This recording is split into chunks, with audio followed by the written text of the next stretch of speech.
The first speaker is Sam. Sam, are you there? Can we just spotlight Sam for a moment without the presentation? Hi, Samuel. So we've got Hi, you Christina. sharing an overview of Vietnam's political, regulatory, and geopolitical risk, and that was a mouthful for me. So I'm hoping that you will be able to pronounce and roll it off your tongue better than I do. Sure, absolutely. Thank you, Christina. And looking forward to providing a few comments on this. Hello, everybody. Good afternoon from a chilly Hanoi. And just by way of brief introduction, I'm a director with Vriens Partners, based, as I said, in Hanoi. We're a consulting firm supporting clients to navigate Vietnamese public policy, regulation, working with the government on improving the business environment for investors across sectors. I spend a lot of my time on technology and energy issues. We also do a lot of work on consumer goods and in healthcare. And so happy to provide a little bit of a view from Hanoi on where things are headed. Are the slides back up? I don't actually see them. Um, Wonderful. So if we could move to the first slide, or to the next slide, I guess. This webinar is happening at a rather opportune moment. Look at the next one. A rather interesting moment, because today, this week, of course, is the party Congress. So this is a every 5-year event for the party, during which it selects or it formalizes the party leadership for the next 5-year term. This is a major event in the calendar. Oh, sorry, back one slide to the timeline. And really is the moment where the approach the party is taking to its leadership becomes a lot clearer. The new generation of leaders are selected, and then over the course of the next week or so, we will see this formalized by the National Assembly and some major changes across the ministries taking place. We actually had an announcement last night that the Congress will be wrapping up a day or so early, so we finish by tomorrow. So really, by the end of tomorrow, we will have a good picture of who the country's leadership is going to be for the next 5 years. This is, of course, is a bit of a process, and so until April 6th, around April 6th, is when we expect post the National Assembly election, the new National Assembly will sit and will reconfirm everything. But we will really have a good idea going forward on who it is going forward as of the end of this week. So if I go to the next slide, I just want to capture how much is going to actually change. This is just an indicative list, right? On this list, we have the current Politburo of the Communist Party of Vietnam. And you can see everybody there in the darker red shade are officially over age to serve another term. Some people will get a waiver. I think everybody on this call is probably aware that General Secretary To Lam is likely to continue in his role and has indeed is likely to get one of those waivers. But there are quite a lot of other folks on this list who are overage to continue to serve in the Politburo. And so we are going to see some pretty substantive changes to the top leadership of the party the next couple of days. And this is reflected further on down in the government level.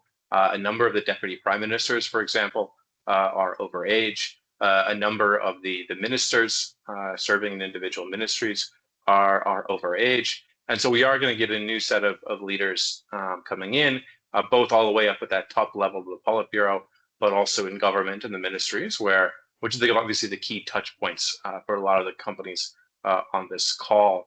I would emphasize that a lot of the new faces coming in are quite young. And I think this will be a first time when we'll have a significant proportion of party leadership, of government leadership, of government ministers who were born after 1970. If you see on this list, pretty much everybody in red was born in the 1950s.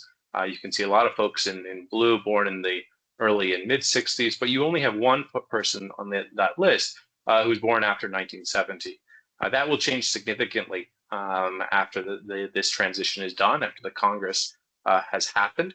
There'll be a lot of folks who are younger, and as by result of being younger, we'll also have had more opportunity to study abroad, to study internationally, just to be exposed a little bit to new dynamics, other ways of economic policy management.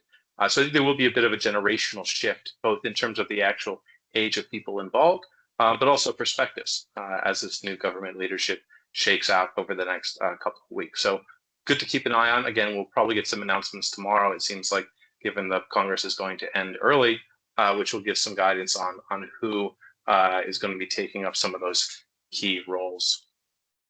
But what does that mean in terms of policy vision and direction, right? If people are not the only thing, what's more important for companies is the policy dynamics and the rules of the road that emanate from these institutions of power. So if we go to the next slide, I'd like to spend the second half of my remarks talking a little bit about the reform agenda. So the 2025 was all about structural reform and the creation of a new baseline policy for Vietnam. So on the structural side of things, you're all very well aware of the merger of ministries from over 20 ministries to they reduced it by about 5. The merger of the provinces, significant changes affecting the entire country, going from 65 provinces down to the mid-30s. The elimination of the district level, which has had major implications for how everybody interacts with the state, where you get your driver's license, where you change your property deed, where you get your marriage registration. All of these things have changed as a result of these structural reforms.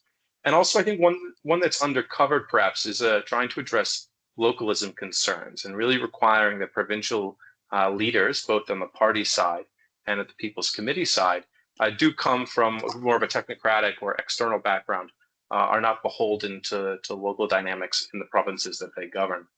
And we're also seeing a little bit of an expanded regionalism approach. Ho Chi Minh City, probably the most obvious, where Ho Chi Minh City was expanded basically to become its own region. We heard a lot about how the integration of the different provinces around Ho Chi Minh City is being done to create a unified economic approach.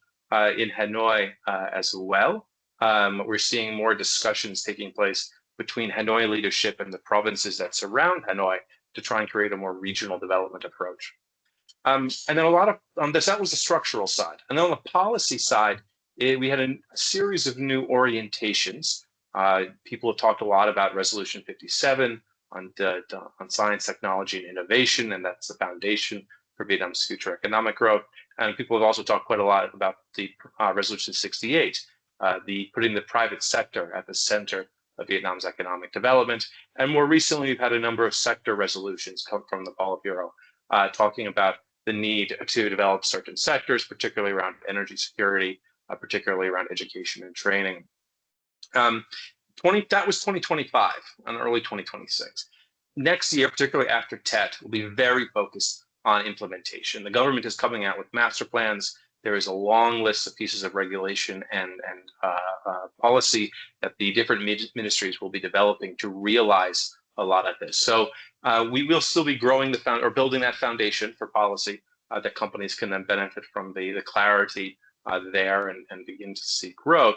But this year, the vision has been the vision has been set by the party.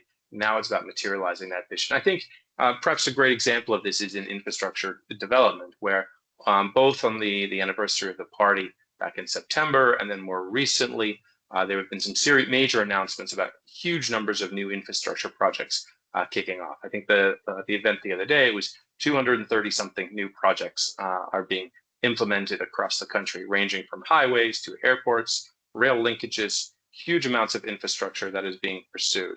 And we're seeing it already here in Hanoi, and I'm sure folks in Ho Chi Minh City are as well, the evidence of this infrastructure projects kicking off. Things that have been stalled for a long time, now moving forward, investors being selected, concrete really being poured. And so I think this is an example of the vision that's been set over the last 12 or 15 months since the new General Secretary came in, and we have had this new era of reform and streamlining and aggressive pursuit of growth. We now see the implementation of that in areas like infrastructure. And I think we'll see a lot more of that as this new government, this new set of leaders that's going to be selected this week, really come into their positions of authority and settle in. Of course, this is all happening. I'm conscious of time. I'll finish up in a moment, but just one word on the geopolitics of it all, because Vietnam obviously is a very internationally exposed economy. We've heard a lot about that from Jack and the exposure of Vietnam's workforce to global trade dynamics. Vietnam so far has weathered this very well, and they played a very good hand of cards, a very difficult hand they've been dealt. They've played it very well in balancing the relationship between China, with China and with the United States. These are two economic powers that Vietnam cannot afford to alienate. And I would expect more of that going forward. There are some pretty sophisticated individuals at the top of the party running Vietnam's foreign policy. They have shown a great ability to build the right kind of relationships, both in Beijing and in Washington. So while it's not going to be easy to manage these sets of superpower relations, I think Vietnam has a very good track record, and there's no reason to think that it won't be able to continue with that in the year ahead. Thank you so much, Samuel. You always have such a way of delivering a very complicated structure. I'm sure the audience will appreciate this very outline that you have provided us. I do have to ask you as well, what is your 2026 prediction? Love to hear it. Sure. So my prediction is that the government is finally going to be able to deliver on its public expenditure and public investment goals. We've watched over the last several years the Vietnam government really struggle to spend the money it's budgeted on infrastructure and other areas of public services. I think with the new leadership and a real focus on public investment to drive economic growth, I think this is the year we actually see some of those words turn to action and much better results on public expenditures than we've had over the last couple of years. Fantastic. Thank you so much for your time, Sam, and look forward to having you back soon again.